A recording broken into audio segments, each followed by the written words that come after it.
Hey y'all, Dave here, and I just wanted to share with you how I handle my ADHD without medication. So I don't take medication for my ADHD. I was diagnosed at 9, put on Ritalin, and I just didn't really have a good experience with it. From 9 until about 15, I kind of had my own issues with it and other things that were going on in my life at the time. So medication became kind of something that even later in life, I never really kind of turned back to. So I came up with my own kind of strategies and practices and kind of lifestyles of lifestyle adjustments of how I deal with my ADHD on a daily basis. So I learned to master my ADHD instead of my ADHD mastering me.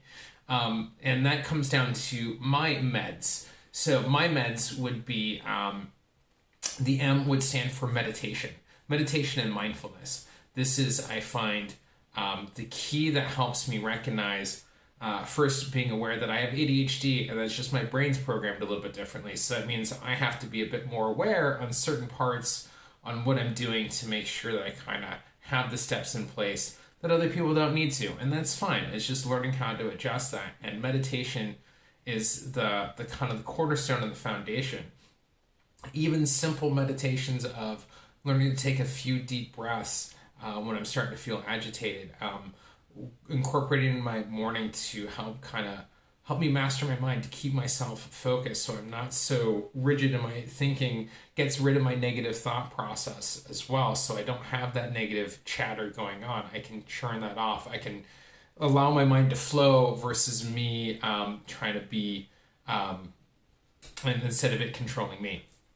So that's why meditation is really important for me. Mindfulness, learning how to bring it into my daily life in little simple ways. I do a morning practice, an evening practice, and I practice it throughout the day.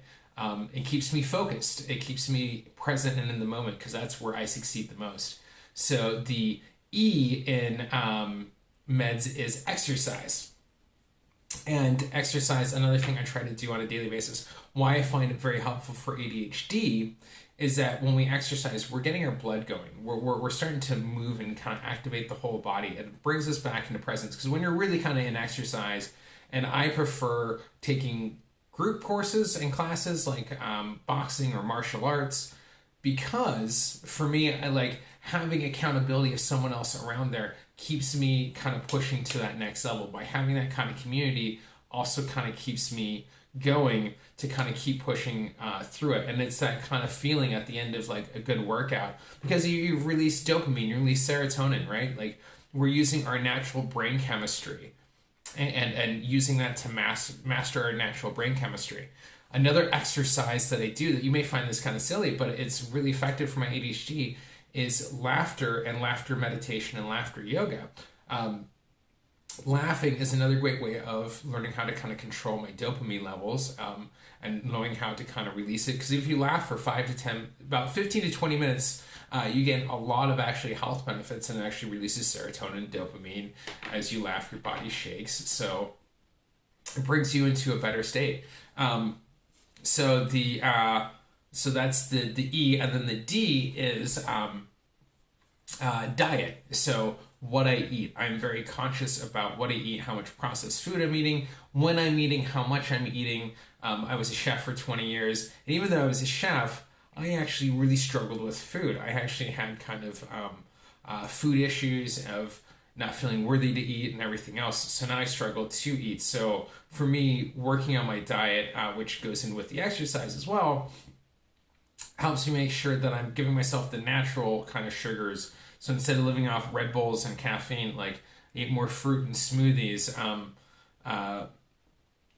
really working on making sure that I'm eating in a healthy lifestyle that fits my body type and the goals that I'm trying to reach. I'm trying to gain weight, so I eat a lot more proteins, but eating healthy and whole foods has really helped, and even cutting back on gluten and finding out where my intolerances are so I can work with my body instead of against my body.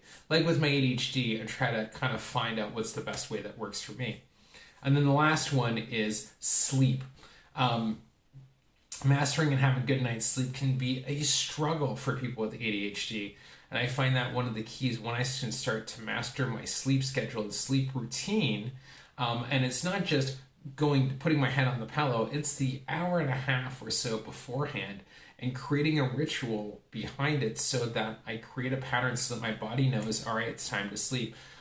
Doing a bit of reading, usually a nonfiction book or something else, that's because after about 20 minutes, then my eyes start to get heavy, and that's when I know to brush my teeth. And I create triggers so that by the time I'm ready to go to sleep, I end up going to sleep. My partner and I, we kind of have like a routine that we do that helps us have a good night's sleep, because that just sets me up for a good day, allows my body to regenerate, recuperate, and when I combine all these things together, it really does help me manage my ADHD so I can live a happy and fulfilled life. And that's how I handle it. I hope that resonates with you. And if you want to learn how I do it, I have put together a 12-week course on how to master your ADHD mind and how to build a healthy and fulfilling lifestyle so you can accomplish all your dreams, get everything done, not feel that the stress of your ADHD, and actually master your life and because you are a creator and you can accomplish anything. Because it's so easy to get us down. So I want to help prop you up and help you live the best, fullest life you can live. I have 12 spots available for my next 12-week course coming up in March. If you're interested, let me know in the comments below or send me a message. And let me know what strategies you have of how you handle your ADHD without medication. Those are mine, and I hope you enjoyed. Very good day, and I wish you guys a great, if not better, day.